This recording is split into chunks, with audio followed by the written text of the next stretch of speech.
जीवनांकुर बहुउद्देशीय सेवाभावी संस्थेमार्फत चिलोरे सर यांनी हा वृक्ष लागवडीचा कार्यक्रम घेतलेला आहे।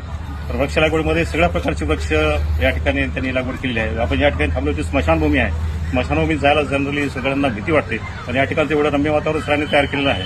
स्मशानभूमीत कसं स्वर्ग तयार करावा आणि निसर्गाला कसं व्यवस्थितरित्या जपावं यासाठी त्यांनी या ठिकाणी वड, पिंपळ, लिंब, कडुलिंब, बाकी इतर सर्व प्रकारची झाडं त्या ठिकाणी लावली आहेत। हे कार्यक्रम त्यांचा निश्चितच सगळ्यांना उद्बोधक आणि अनुकरणीय आहे। मी त्यांना शुभेच्छा देतो की त्यांनी ह्या अशा प्रकारचं काम केलं आहे की इतरांनाही करावं, असं मी त्यांना सगळ्या जनतेला विनंती करतो। धन्यवाद।